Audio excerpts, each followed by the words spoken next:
Aside from names and certain characteristics which have been changed to protect clients' confidentiality, all other details are true. 3, 2, 1, and we are live. Welcome to the Self-Belief Chief podcast, you wonderful people. You're here with David Holman. And if you've ever asked the question, am I good enough?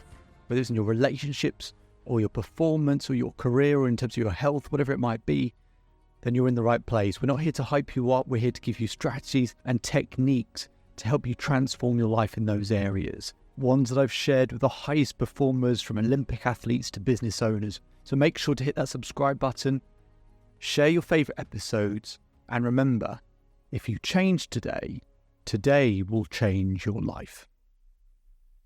A relationship without trust is like a phone without any service. All you can do is play games. And that was a quote from coolfunnyquotes.com. I really liked that one. And that kind of encapsulates what we're going to talk about in today's episode. So let's go through the usual summary.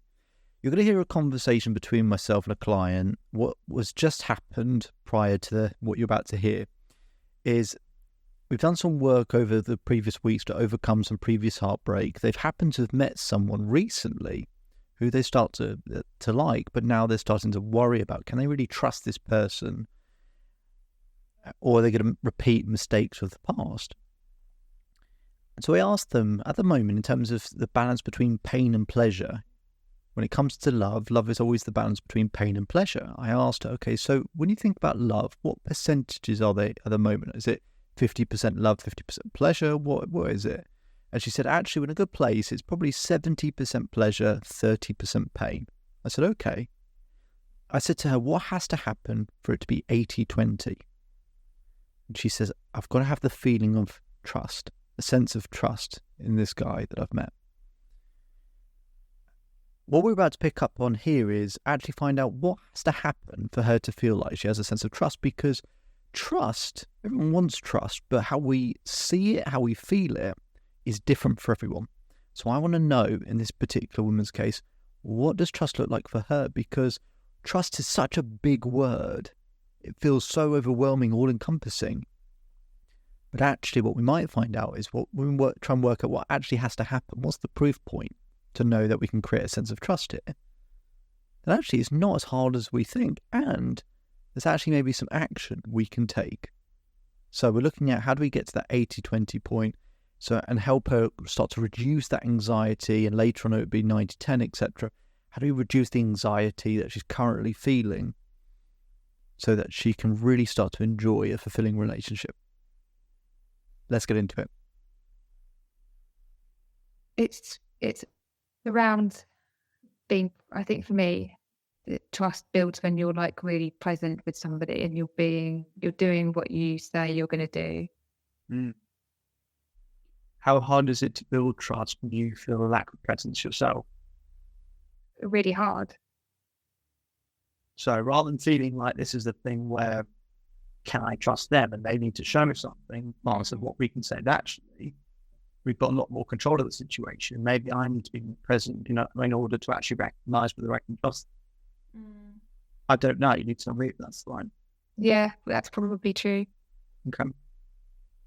So let's say, we're just going to write down the word presence here. Okay, so in this scenario, unbelievably present. One of the things we spoke about previously is eye contact, and just find a way that you develop that deep connection with someone. Even in relationships where you really like the person to spend time with, we struggle to make eye contact with people. I think as generations go by, you are totally present. You are open and ready to seeing what you need to see and feeling what you need to feel. Mm-hmm. Draw out the rest of the scenario for me. Right, you are super present. It allows you to My brother's here. My brother's here, so he's waving at me. Oh, do you? No, he's digging out some tree stumps for me because he's a legend. So you're present, and it means you're doing also, let's say you're 50% in terms of providing that deep connection with someone. Actually, maybe for the first time in your life, you're starting to work out what presence really is. And you just told me, if I can't really trust people, and the way to trust people is being present, Oh, that's funny. I don't think I've ever really been that present consistently.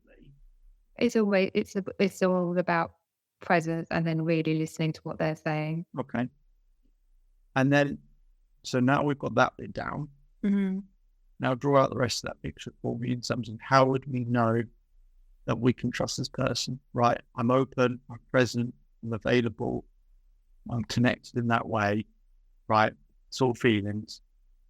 What would he be doing? Being present as well. Being present. How would you know if he was present? Just the eye contact, the ignoring your phone, having that attention. I guess there's kind of, where you are just together. Where would you be? So you think? I know this sounds like a totally dull question, but when you're drawing a picture in your head, where do you actually imagine this happening? Kind of like in the living room. Okay.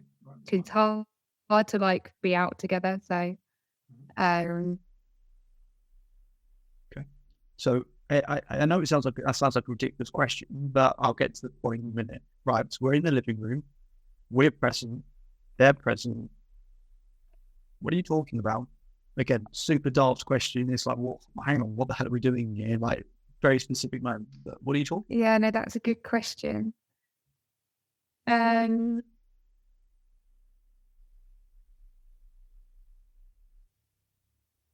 don't know. That isn't that crazy. Things that like matter. What matters to you?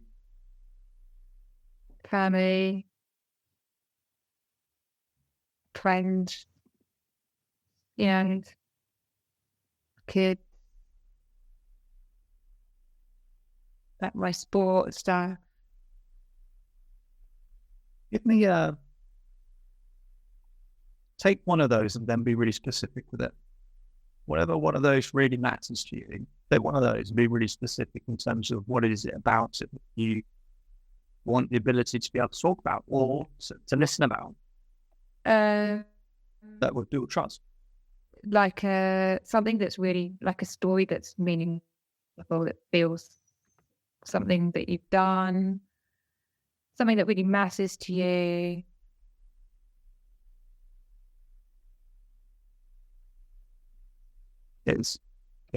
Why does all of that?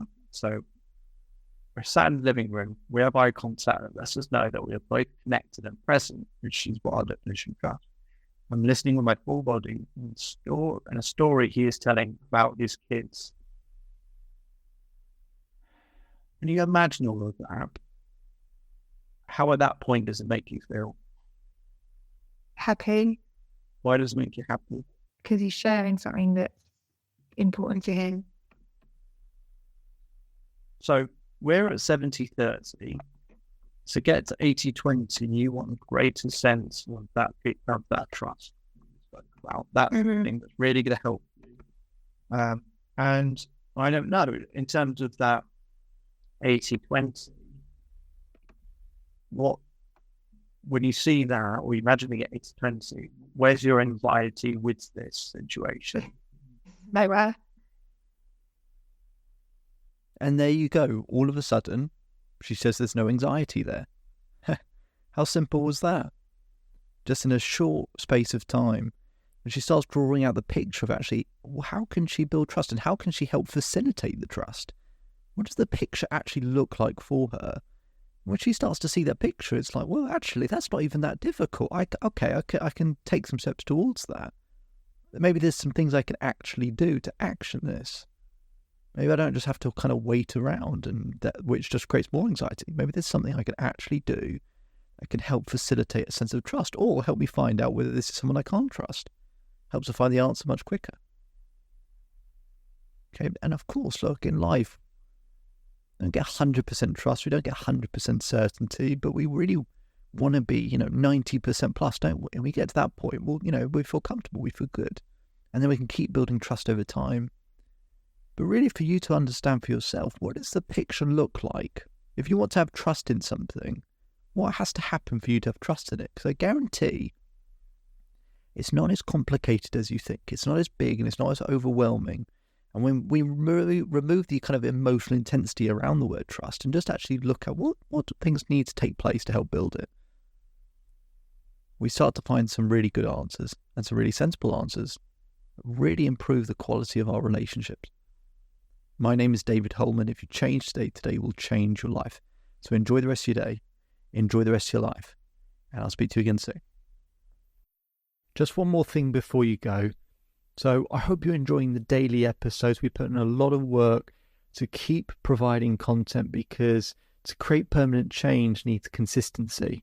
To get that consistency, we want to make sure we keep providing you value on a daily basis. But to keep up with that pace, could we ask for one very small favour? If you could take the time to leave a 5-star rating either on Apple Podcasts or Spotify. We'll put a link in the description for you to be able to do so. That really, really helps us out and helps us to keep providing content as frequently as we do. And we'll do one more thing to provide some extra value. If you take a screenshot of your rating or review and send it to selfbeliefchief@gmail.com or DM us on Instagram, I will provide you with a free coaching session with myself. Okay, so it'd be fantastic if you could leave that 5-star rating so we can keep providing content. Just simply click on the link in the description. It'll take you 20 seconds. And if you want to go one step further, take a screenshot of that rating and review, send it to selfbeliefchief@gmail.com or DM us on Instagram and we'll arrange a free coaching session for you. Hope you enjoy the rest of your day and see you on the next episode.